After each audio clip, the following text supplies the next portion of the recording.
नमस्कार दोस्तों। नमस्कार दोस्तों, कैसे हैं आप लोग। आई होप कि आप लोग अच्छे होंगे। चलिए न्यू टॉपिक लेकर हम आपके समय आ चुके हैं, जो कि बिहार पुलिस एग्ज़ाम से रिलेटेड है, जो कि मोस्ट इम्पोर्टेंट है हिंदी के लिए, हिंदी क्वेश्चन के लिए, जो कि बिहार पुलिस में जो कि पूछा जाता है। और आप लोग को पता होगा कि बिहार पुलिस का एग्ज़ाम भी समीप आ चुका है, जो कि शायद 14 मार्च से स्टार्ट है और उसके बाद चलेगा। तो बिहार पुलिस का एग्ज़ाम को देखते हुए हिंदी के हम क्वेश्चन लेके आपके समीप आ चुके हैं, जो कि एग्ज़ाम पॉइंट ऑफ व्यू से मोस्ट इम्पॉर्टेंट है, जो कि इससे रिलेटेड कहीं ना कहीं आपके एग्ज़ाम में ज़रूर पूछा जाएगा। तो दोस्तों हमारे साथ वीडियो में बने रहिए, आपको पता चलेगा कि ये सभी क्वेश्चन आते हैं या नहीं आते हैं। और आप अगर आप हिंदी की तैयारी किए हैं तो आपको पता चल जाएगा कि आपका ये क्वेश्चन बन पा रहा है या नहीं बन पा रहा है। तो चलिए समय को ज़्यादा वेस्ट ना करते हुए हम लोग स्टार्ट करेंगे। लेकिन अगर आप इस चैनल पर नए हैं तो प्लीज़ सब्सक्राइब जरूर कीजिएगा और दोस्तों के साथ भी शेयर कीजिएगा, जितने भी बिहार पुलिस के स्टूडेंट हैं और हमारे चैनल के साथ, हमारे साथ और हम सभी के साथ वो भी जुड़ पाए। तो प्लीज़ सब्सक्राइब कीजिएगा और दोस्तों के साथ शेयर ज़रूर कीजिएगा। तो चलिए ज़्यादा समय को वेस्ट ना करते हुए हम लोग स्टार्ट करते हैं। हिंदी के टॉप 10 प्रश्न बिहार पुलिस के लिए हैं। चलिए क्वेश्चन नंबर 1 की तरफ बढ़ते हैं। क्वेश्चन नंबर 1 है, भोजपुरी का शेक्सपियर किसे कहा जाता है। भोजपुरी का शेक्सपियर किसे कहा जाता है। अब बिहार पुलिस का सेट में ये लगातार ये सब क्वेश्चन पूछा जाता है, पहले का एग्जाम में पूछा हुआ है, आप देखिएगा उल्टा करके।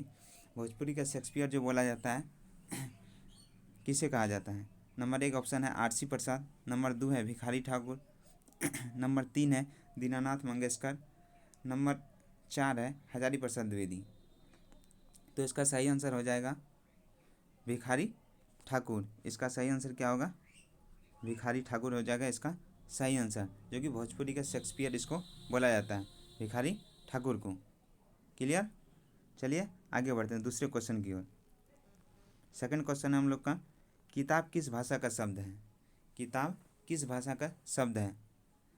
ऑप्शन ए है अरबी भाषा, ऑप्शन बी है उर्दू भाषा, ऑप्शन सी है तमिल भाषा, ऑप्शन डी है फारसी भाषा। आपको बताना है किताब किस भाषा का शब्द है।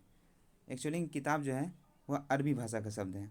कौन सा भाषा का शब्द है, अरबी भाषा का शब्द है क्या, किताब। क्लियर। ये उर्दू या तमिल या फारसी भाषा का शब्द नहीं है किताब। आई होप कि आपका क्लियर हो गया होगा। तो चलिए क्वेश्चन नंबर 3 की ओर बढ़ते हैं।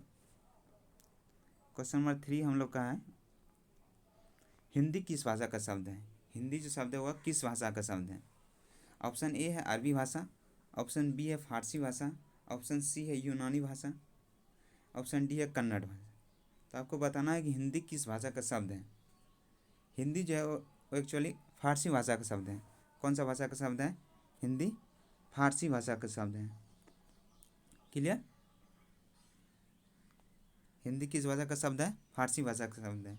और आसमान भी फारसी भाषा का शब्द है, याद रख लीजिएगा, आसमान भी फारसी भाषा का शब्द है और हिंदी भी फारसी भाषा का शब्द है। चलिए आगे बढ़ते हैं। 3 क्वेश्चन हम लोग का हो चुका है। आई होप कि आपको इसमें परेशानी नहीं हुआ होगा, आप भी इसके बारे में जानते होंगे अगर आप पढ़े हैं तो। अगर नहीं जानते थे तो ये देखने के बाद आपका ज़रूर है बिहार पुलिस में 1-2 क्वेश्चन जरूर बन जाएगा। चलिए अगले क्वेश्चन की ओर बढ़ते हैं। अगला क्वेश्चन है हम लोग का, मेघ का पर्यायवाची शब्द क्या होता है। मेघ का पर्यायवाची शब्द क्या होता है।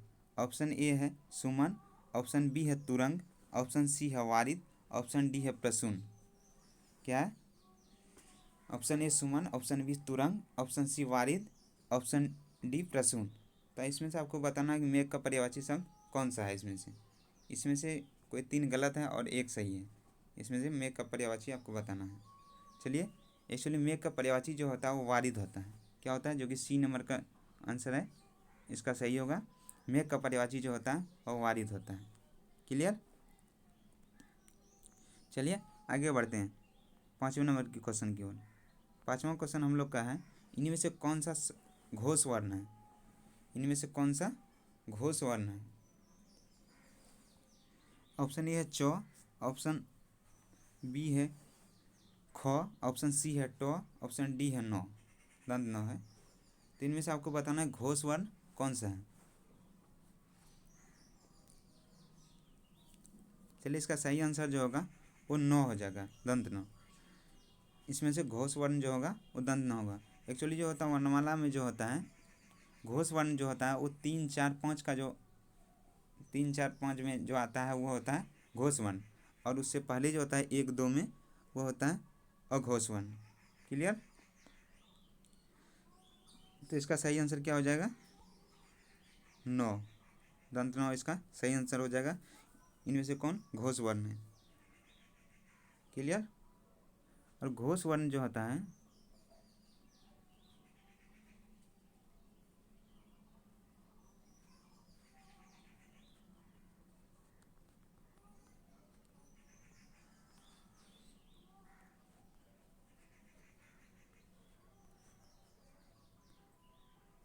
घोष, सॉरी यहाँ नहीं चल रहा है ये। घोष वर्ण जो होता है वो होता है 3,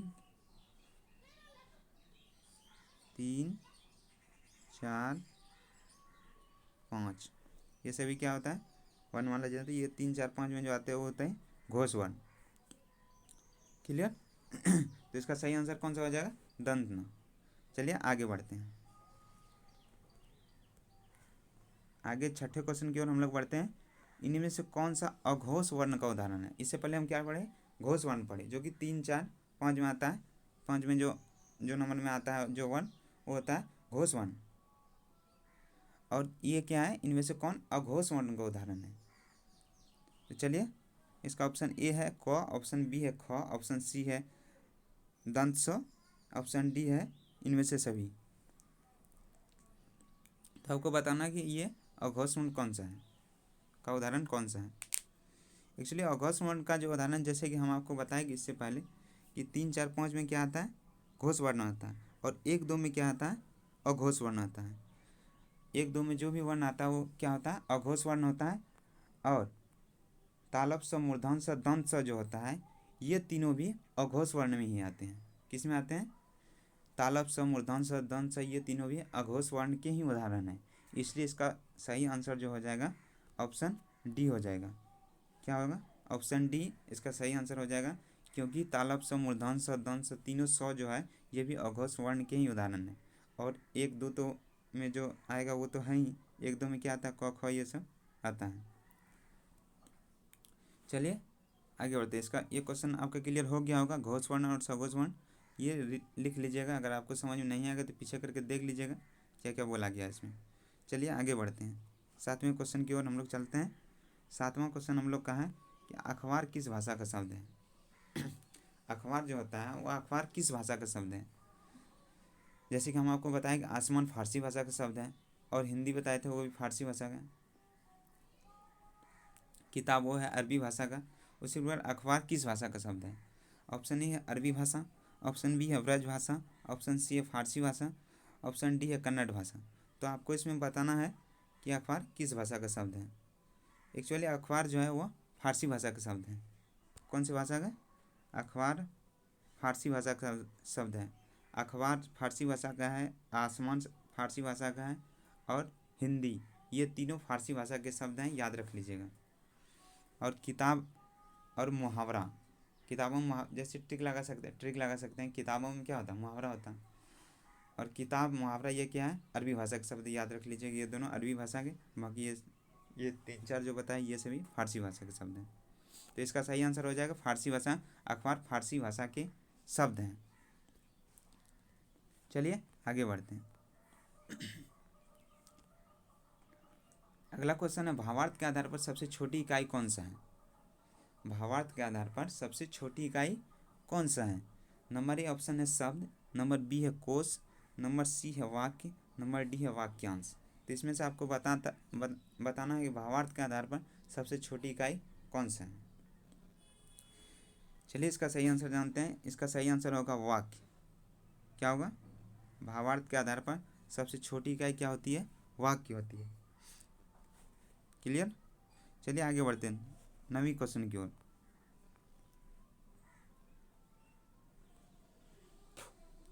9वीं क्वेश्चन है, नमक मिर्च लगाने का अर्थ क्या है? मुहावरा है नमक मिर्च मिलाना का अर्थ क्या है? नमक मिर्च मिलाना का अर्थ क्या होता है? इसका ऑप्शन ए है तारीफ करना, ऑप्शन बी है खूब बोलना, ऑप्शन सी है बढ़ा चढ़ा कर कहना, ऑप्शन डी है खरी खोटी सुनाना। नमक मिर्च मिलाना का अर्थ होता है, एक्चुअली इसका जो अर्थ होता है नमक मिर्च मिलाना का, वो बढ़ा चढ़ा कर कहना। क्या होता है इसका अर्थ? बढ़ा चढ़ा कर कहना होता है नमक मिर्च लगाने का अर्थ। क्लियर हो गया होगा? अगर आप जानते थे तो बहुत अच्छी बात है, नहीं जानते थे तो आज अभी आपका क्लियर हो गया होगा। चलिए आगे बढ़ते हैं। अगला क्वेश्चन है, गोपन शब्द का प्रतिलोम क्या है? गोपन शब्द का प्रतिलोम क्या है? ऑप्शन ए है निर्देशक, ऑप्शन बी है प्रकाशक, ऑप्शन सी है प्रकाशन, ऑप्शन डी है मुद्रण। गोपन शब्द का प्रतिलोम क्या है, इसमें से आपको बताना है। चलिए इसका सही आंसर जानते हैं। इसका सही आंसर होता है प्रकाशन। एक्चुअली गोपन शब्द का जो प्रतिलोम होता है वो प्रकाशन होता है। गोपन शब्द का प्रतिलोम प्रकाशन होता है। क्लियर हो गया होगा?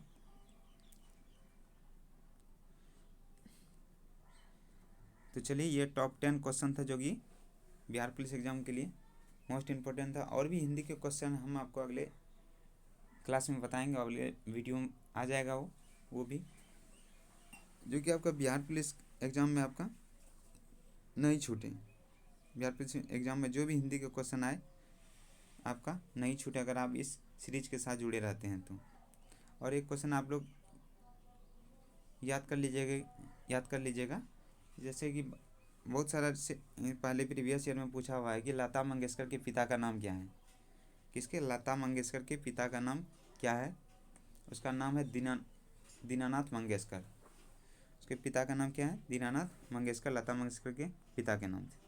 क्लियर? ये क्वेश्चन आए हुए हैं प्रीवियस ईयर में, हो सकता है पूछ सकता है।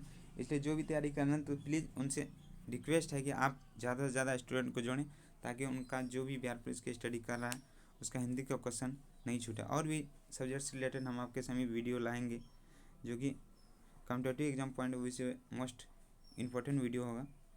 तो चलिए समय को ज़्यादा वेस्ट ना करते हुए हम लोग क्लास को एंड करेंगे। बाकी अगर आप इस चैनल पर नए हैं तो सब्सक्राइब जरूर कीजिएगा और दोस्तों के साथ शेयर जरूर कर दीजिएगा। Thanks for watching this video. मिलते हैं अगली वीडियो में, तब तक के लिए जय हिंद, वंदे मातरम।